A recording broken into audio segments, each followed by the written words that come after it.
India गठबंधन यानी कि यूपी में कांग्रेस के साथ साथ सपा को बीजेपी ने एक जोर का झटका दिया है।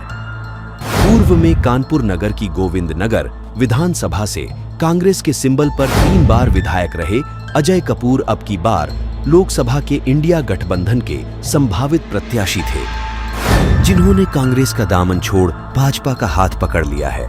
ऐसे में जैसे ही यह खबर आग की तरह कानपुर से लेकर पूरे यूपी में फैली तो भूचाल सा आ गया है। वहीं आज कानपुर में स्थित कांग्रेस मुख्यालय तिलक हॉल का आज ताला भी नहीं खुला।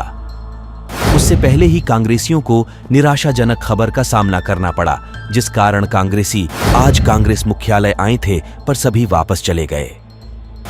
ज्यादा जानकारी के लिए जोड़ते हैं जन एक्सप्रेस फाइटर जी कहिन के संवाददाता विष्णु राठौर से। इंडिया गठबंधन यानी कि यूपी में कांग्रेस के साथ समाजवादी पार्टी को भाजपा ने जोर का झटका दिया है। पूर्व में कांग्रेस के सिंबल पर 3 बार विधायक रहे कानपुर से गोविंद नगर विधानसभा सीट से अजय कपूर कांग्रेस का हाथ छोड़कर भारतीय जनता पार्टी का दामन थाम लिया है। अजय कपूर का इंडिया गठबंधन में संभावित प्रत्याशी के रूप में कानपुर में चयन होना था। ये संशय पहले से थे और इसकी जानकारी लगभग आज से 4 दिन पहले प्रदेश अध्यक्ष जी को मैंने दे दी थी। अब अजय कपूर जी को अपना नया घर मुबारक हो, और लगता है जो सीबीआई ईडी का डर है, कुछ सुनने में आया कि इससे पहले उनके घर पे एक बार छापा भी पड़ा था। उनके 2 भाई संजय कपूर और विजय कपूर पहले से ही भाजपा में दामन थाम लिया था। वो बेहद रूप से अपने आप को कमजोर महसूस कर रहे थे और शायद लोकसभा के टिकट के लिए भी उनको कोई आश्वासन नहीं मिला। ऊपर से पार्टी हाईकमान ने मना कर दिया, तो शायद वो पहले से ही भाजपा की राजनीति और सीबीआई ईडी के दबाव में उन्होंने जाके भारतीय जनता पार्टी को ज्वाइन कर दिया। हो सकता है उनको टिकट हाईकमान शायद ना समझ रहा हो, इस लायक इस पोजीशन पे, और इन पे संशय के सवाल पहले से उठे हुए थे। पार्टी हाईकमान का नज़र रखी हुई थी, और क्योंकि जिस दिन जन्मदिन हुआ था अजय कपूर जी का, उस दिन भारत जोड़ो यात्रा भी थी। लेकिन माननीय अजय कपूर जी यात्रा में तो शामिल हुए थे, लेकिन बहुत बड़ी ताकत के साथ लोग वहाँ जन्मदिन मना रहे, तो लोग ऐसे सवाल उठा रहे थे मेरे सामने। फिर भी अजय कपूर जी की भाई की मर्जी, अपना उनके ऊपर दबाव बढ़ा है पार्टी का, ईडी और सीबीआई का, बैंक में देना बैंक में उनके कोई भाई डायरेक्टर वगैरह, तो शायद दबाव की वजह से उन्होंने भारतीय जनता पार्टी को ज्वाइन करना स्वीकार किया। पार्टी को कोई परेशानी नहीं, पार्टी का कार्यकर्ता अपनी डटा हुआ है।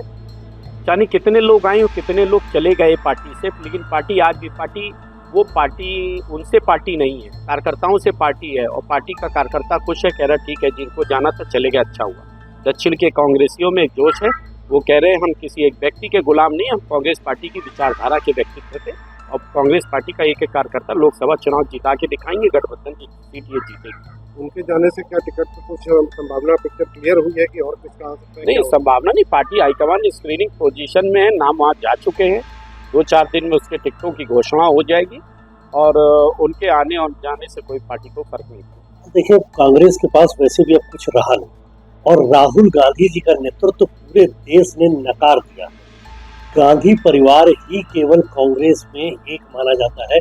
उनके जितने बड़े बड़े लीडर थे वो भी सब छोड़ गए, जितने छोटे छोटे लीडर हैं वो भी सब छोड़ जा रहे हैं, और कोई भी व्यक्ति अब कांग्रेस को न जनता पसंद कर रही है न लोग पसंद कर रहे हैं, क्योंकि माननीय मोदी जी ने इस देश में दिखा दिया कि कैसे एक प्रधानमंत्री यदि दृढ़ इच्छा शक्ति के आधार पर मोदी जी के रूप में देश में समर्पित रहता है, तो कैसे वो अपनी योजनाओं को गरीबों को समर्पित कर सकते हैं, कैसे देश का मान पूरे विश्व के पटल पर बढ़ा सकते हैं। और मोदी जी पर पूरे देश के लोगों की आस्था है, इसलिए आप देख लें, चाहे मध्य प्रदेश हो, चाहे राजस्थान हो, चाहे कहीं भी हो, हर जगह से कांग्रेसी टूट करके स्वेच्छा से अपने आप मोदी जी के नेतृत्व को मानते हुए मोदी जी के नेतृत्व में काम करने के लिए स्वेच्छा से रहते हुए।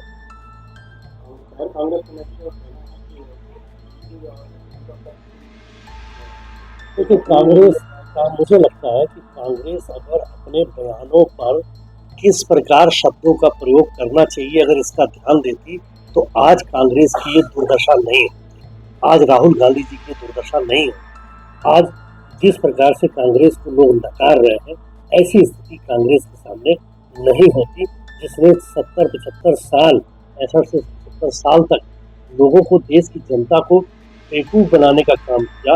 अब इनकी इस शब्दों पर जनता जाने वाली नहीं, क्योंकि मोदी जी और योगी जी पर उत्तर प्रदेश में भी और मोदी जी पर पूरे देश, मोदी जैसा नेतृत्व मुझे लगता है आजाद भारत के इतिहास में पहली बार लोगों को मिला है। और लोग सभी दल के, चाहे कोई भी दल का व्यक्ति हो, सब भाजपा के नेतृत्व में आने के लिए तैयार बैठे हुए हैं। अभी बहुत सारी लंबी श्रृंखला आपको देखने को मिलेगी, चाहे जिस दल का हो, वो मोदी जी के नेतृत्व में काम करने के लिए अपने को गौरवान्वित होता है। कानपुर में अगर अजय कपूर बीजेपी ज्वाइन कर रहे हैं तो कांग्रेस तो वैसे भी डूबता हुआ सूरज, क्योंकि कांग्रेस में जनता की समस्याओं के प्रति गंभीरता नहीं है। अभी हम राहुल गांधी जी आए थे, हम लोग अपनी बात कहने जा रहे थे, हम लोग की बात सुनी नहीं गई और हम लोग को पुलिस बल का इस्तेमाल किया गया। तो दिव्यांगों का जो नहीं हो सकता है वो कांग्रेस पार्टी वो जनता की कैसे हो सकती है। अगर उन्होंने अजय कपूर जी ने समाज के प्रतिष्ठित नागरिक भी हैं, जनप्रतिनिधि भी हैं, और अगर उन्होंने निर्णय लिया है कि वो बीजेपी में जा रहे हैं तो ये तो अच्छी बात है भाई। कांग्रेस को तो कोई नहीं लाइक कर रहा है सब।